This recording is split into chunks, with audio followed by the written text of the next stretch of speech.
Hi hello welcome to my channel butterfly mom. So இன்றைக்கி என்ன recipe பார்க்க போகிறோன்னா, மீந்து போன புளிச்சு போன மாவில் அது எப்படி நம்ம கொஞ்சம் ஹெல்த்தியான ஃபுட்டாக நம்ம மாற்ற போகிறோம் சொல்லி இந்த வீடியோவில் பார்க்க போகிறோம்.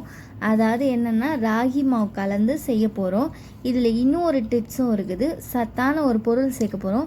அது என்ன பொருள்ன்ட்டு இந்த வீடியோவில் உங்களுக்கு சொல்கிறேன். இது நீங்கள் கண்டிப்பாக இது நான் சொல்லி நீங்கள் ட்ரை பண்ணி பாருங்கள். கண்டிப்பாக நல்லாவே இருக்கும். எல்லார் வீட்லேயும் மீந்து போன மாவு புளிச்சு போச்சுன்னா சாப்பிட மாட்டாங்க. இந்த மாதிரி ட்ரை பண்ணி பாருங்கள். மாவு எடுத்து இந்த மாதிரி அணில் ராகி கெவுர் மாவு எடுத்து அந்த மாவில் மிக்ஸ் பண்ணி வச்சுக்கோங்க.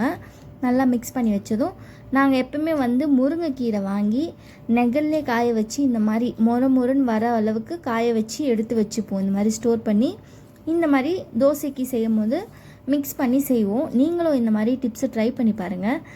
ஹெல்த்தியாகவும் இருக்கும். குழந்தைங்களும் வெறும்னு கொடுத்தா சாப்பிட மாட்டாங்க. இந்த மாதிரி மாவில் கலந்து கொடுத்து பாருங்கள். தோசையாக சாப்பிட்ருவாங்க. ஒன்றுமே தெரியாது. அதாவது இந்த கீரை இருக்கிற மாதிரி தெரியாது. சத்தும் கூட. டெய்லி தோசை சாப்பிட்டு போர் அடிச்சிருக்கும். தோசை இட்லின்ட்டு நார்மலாக சாப்பிட்டு இந்த மாதிரி ட்ரை பண்ணி பாருங்கள். கண்டிப்பாக நல்லாயிருக்கும். இதுக்கு நாங்கள் மேட்சிங் நேற்று வச்ச தக்காளி சட்னி வச்சு சாப்பிட்டோம். இந்த தக்காளி சட்னி ரெசிபி நான் உங்களுக்கு நெக்ஸ்ட் வீடியோவில் அப்லோட் பண்ணுறேன். ரொம்பவே நல்லாயிருக்கும். அந்த சட்னியும் நீங்கள் ட்ரை பண்ணி பாருங்கள். வீடியோ வந்த பிறகு நீங்கள் இது ரெண்டும் சேர்த்து சாப்பிட்டு பாருங்கள். ரொம்பவே நல்லாயிருக்கும். பிடிச்சிருந்தா லைக் பண்ணுங்கள். சாப்பிட்டு பார்த்துட்டு கமெண்ட் பண்ணுங்கள் எப்படி இருந்ததுன்னு சொல்லி. முடிஞ்சால் ஷேர் பண்ணுங்கள் எல்லாருக்கும்.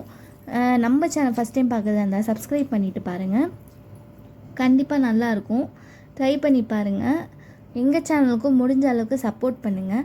இன்னும் நெக்ஸ்ட் வீடியோவில் சந்திக்கிறேன். டாட்டா பாய்.